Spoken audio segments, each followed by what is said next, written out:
हम लोग अब हम लोग पढ़ने जा रहे हैं मैट्रिक्स का 3.3 चैप्टर के लिए, जिसमें एक टॉपिक है परिवर्त आव्यूह।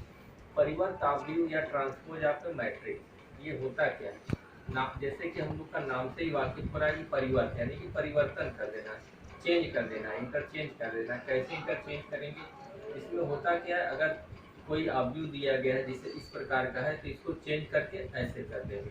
यानी कहने का मतलब अगर रो और कॉलम में दिया गया तो रो को कॉलम में कन्वर्ट कर लेंगे, कॉलम को रो में कन्वर्ट कर लेंगे, यही परिवर्त आव्यूह होता है। तो माना ए कोई क्या है, ए आई जे एम क्रॉस ऑर्डर का ये कोई एक आव्यूह है। अब इसका परिवर्त आव्यूह ए डैश से या ए स्मॉल टी से या ए कैपिटल पी से डिनोट करते हैं। जब इसको परिवर्त करेंगे तो ए आई जे ये डैश हो जाएगा, ठीक है। तो इसमें क्या लिखेंगे, ए डैश या परिवर्त आव्यूह, ए का परिवर्त आव्यूह या transpose of A equal to A dash, तो इसको लिखेंगे ए जे आई, ये एम क्रॉस एन का होगा तो ये क्या बन जाएगा, एन क्रॉस एम का हो जाएगा। यही क्या हो जाता है किसी भी आव्यूह का परिवर्त आव्यूह। जैसे एग्जांपल ले लेते हैं, ए इक्वल टू अगर ए बी सी, ये देखिए 1 into 3 यानी कि एक रो और 3 कॉलम है, तो इसका परिवर्त क्या हो जाएगा, ए डैश, यानी कि ए बी सी 1 into 3 का ये डैश लगा देंगे। डैश लगाने के बाद हमारे पास क्या हो जाएगा, ये ऐसे बन जाएगा, यानी ये रो है कॉलम में बन जाएगा ए बी सी। अब इसमें देखिए कितने रो है, 1 2 3, कॉलम कितने, एक, यानी 3 into 1 का हो गया, यानी कि चेंज हो जाएगा आपका। और भी एग्जांपल ले लेते हैं, अगर ए इक्वल टू दिया गया है A B C X Y से जेड ले लेते हैं। ये देखिए हमारे पास क्या है 2 क्रॉस 3 यानी 2 रो और 3 कॉलम का है। तो इसका अगर परिवर्त लेना चाहेंगे, ए डैश क्या हो जाएगा, A B C X Y Z, ये डैश कर लेंगे। डैश करने के बाद ये रो कॉलम में बन जाएगा, ये वाली लाइन ऐसे बन जाएगी, यानी ए बी सी हो गया, ये एक्स वाई जेड ऐसे बन गया। अब देख रहे हैं हमारे पास क्या है, 1 2 3 रो हो गया और कॉलम क्या हो गया 1 2, यानी ये हमारा हो गया। अब देखिए परिवर्त आव्यूह में एक कुछ प्रॉपर्टी है, ठीक है, प्रॉपर्टीज या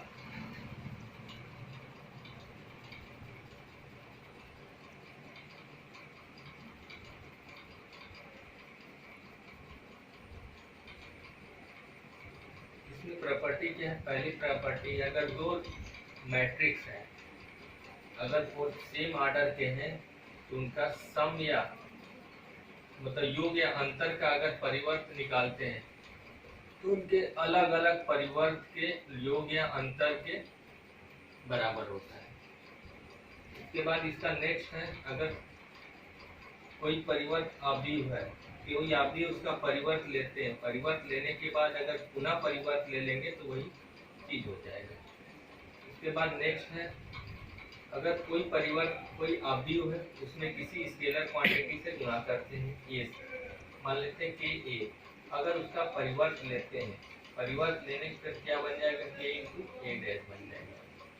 उसके बाद नेक्स्ट प्रॉपर्टी है, दो आव्यूह है, अगर उन दोनों आव्यूहों का गुणनफल या गुणन संभव है, यानी दो मैट्रिक्स इस प्रकार हो कि दोनों मैट्रिक्स का मल्टीप्लिकेशन पॉसिबल हो, तो पॉसिबल होने के बाद उन दोनों का अगर परिवर्त लेते हैं, ए इंटू बी का परिवर्त लेते हैं, तो इनके रिवर्स यानी कि उल्टे के, यानी कि बी का परिवर्त इंटू ए के परिवर्त के बराबर होता है।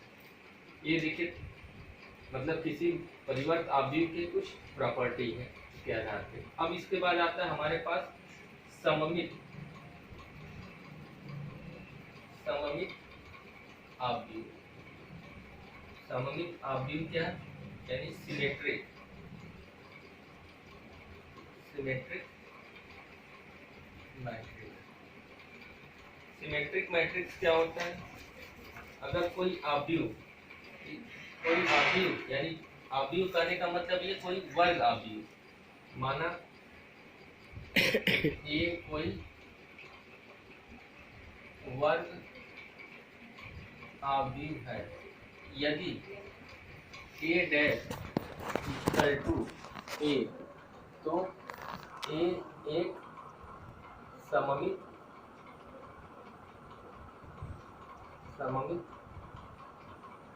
आव्यूह कहलाता है। जैसे ले लेते हैं कोई भी एग्जांपल, वर्ग आव्यूह का मतलब क्या हो गया? ऐसा आव्यूह जिसका रो और कॉलम यानी कि दोनों क्या हो? बराबर हो, उस प्रकार के आव्यूह को क्या बोलेंगे? सममित आव्यूह या सिमेट्रिक मैट्रिक्स। ठीक है, तो जैसे ले लेते हैं एग्जांपल ले लेते हैं, ए बराबर ले लेते हैं कोई आव्यूह √3 2 3 2 -15 -1 3 -1 1। ठीक है, अब इसका परिवर्त ले लेते हैं ए डैश। ए डैश कहने का मतलब ये देखिए वर्ग आव्यूह है कि नहीं, 1 2 3 रो है, 1 2 3 कॉलम हो गया, यानी कि ये वर्ग आव्यूह यानी कि वर्गाकार के रूप का है, आयताकार नहीं होना चाहिए, वर्गाकार यानी कि वर्गाकार। वर्ग आव्यूह का मतलब क्या होता है? ऐसा आव्यूह जिसका रो और कॉलम क्या हो? सेम। यहाँ देखिए 3 रो हो गया, 3 कॉलम हो गया। अब इसका परिवर्त ले लेते हैं, तो ये डैश हो जाएगा। डैश लेने के बाद ये वाली लाइन जो हॉरिजॉन्टल लाइन है वो खड़ी लाइन हो जाएगी, यानी कि रो जो पहला रो दूसरा रो तीसरा रो है, पहला दूसरा तीसरा कॉलम बन जाएगा, यानी कि ये वाली लाइन ऐसे कर लेते हैं √3 2 3, फिर ये वाली 2 -15 -1 3 -1 1। ये देख रहे हैं हमारा पहले की तरह आ गया, यानी क्या हो जाएगा? अतः ये एक सममित आव्यूह। अब इसके बाद आता है विषम सममित। विषम सममित आव्यूह या इसको कहा जाता है skew symmetric matrix. Skew symmetric matrix क्या होता है? इसमें भी वही है, वर्ग सममित आव्यूह की तरह ही है, लेकिन थोड़ा सा इसमें चेंज हो जाता है। इसमें होता क्या है कि विषम सममित आव्यूह में एक मान लेते हैं, एक कोई वर्ग आव्यूह है, यदि ए का ट्रांसपोज यानी कि एक उस वर्ग आव्यूह का परिवर्त आव्यूह माइनस ऑफ ए के इक्वल हो, यानी कि नेगेटिव ऑफ उस मैट्रिक्स के इक्वल होगा, तो कहेंगे कि ए एक स्क्यू सिमेट्रिक या विषम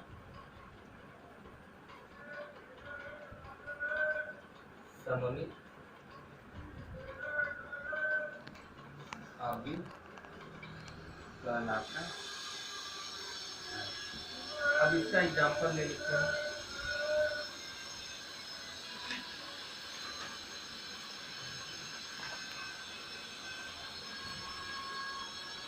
जैसे क्वेश्चन नंबर 7 का सेकेंड पार्ट है, ए इक्वल टू 0 1 -1 -1 0 1 1 -1 0।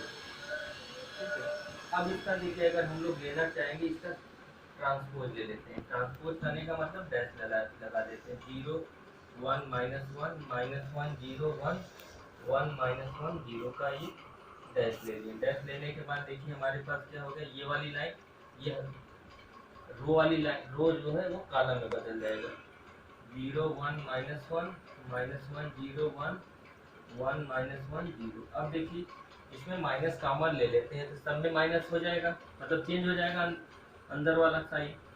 माइनस ले लेंगे तो क्या बनेगा, 0 1 -1 -1 0 1 1 -1 0। अब ये देखिए ये वाला पूरा का पूरा हमारा ए के बराबर दिख रहा है, तो ये क्या हो जाएगा, माइनस ऑफ ए। अतः ए एक विषम सममित आव्यूह। अब इसमें एक और टॉपिक बच जाता है परिवर्त आव्यूह में। कोई एक ऐसा वर्ग आव्यूह होगा जिसको हम लोग दो आव्यूहों में ब्रेक करते हैं, यानी एक सममित हो, एक विषम सममित आव्यूह। तो इसको देखिए, express a square matrix is the sum of a symmetric and skew symmetric. मान लीजिएगा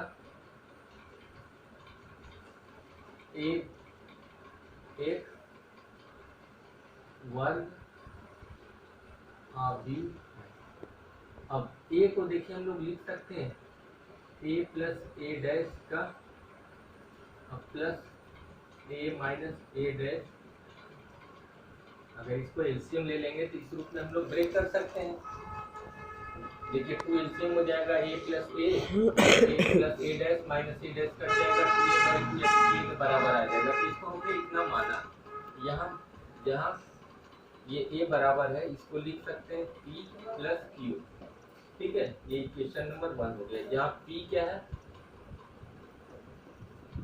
बराबर क्या है 1/2 a प्लस ए डैश, तथा q बराबर क्या है 1/2 a माइनस ए डैश। अब देखिए इसका ट्रांसपोज ले लेते हैं p डैश, तो ये क्या हो जाएगा 1/2 हो जाएगा। तीसरी प्रॉपर्टी जो है a प्लस ए डैश का डैश। अब देखिए p डैश बराबर 1/2। पहली प्रॉपर्टी जो परिवर्त आव्यूह का प्रॉपर्टी था उसमें क्या था, इस देखिए दो मैट्रिक्स है, उनके सम का अगर ट्रांसपोज करते हैं तो अलग अलग ट्रांसपोज के इक्वल होते हैं, यानी कि इसका ट्रांसपोज प्लस इसका डबल ट्रांसपोज।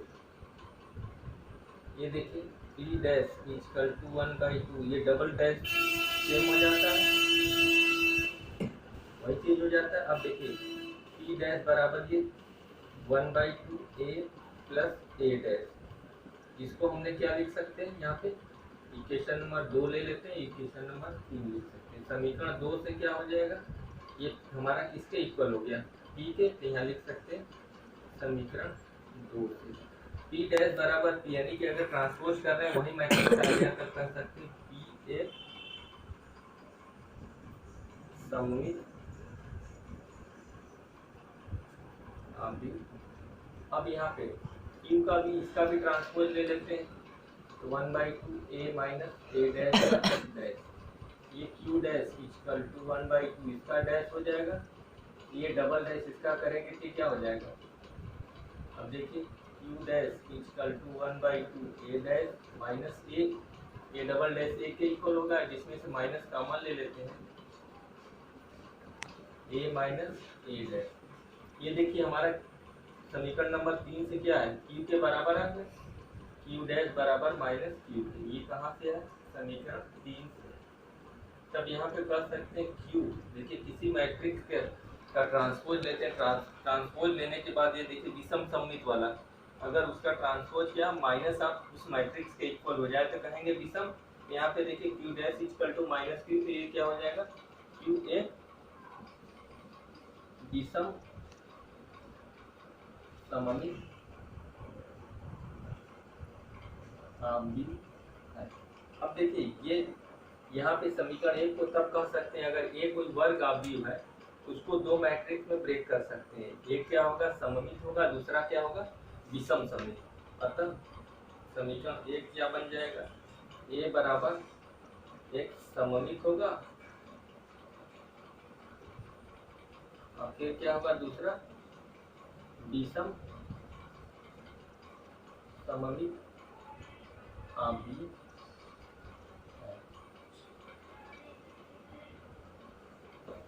यही है। अब देखिए 3.3 में जितने भी टॉपिक थे उसको हमने कवर करा दिया। अब इसमें आप लोग क्वेश्चन कीजिएगा, क्वेश्चन नहीं आएगा नेक्स्ट टॉपिक में हम लोग इसके क्वेश्चन को स्टार्ट करेंगे।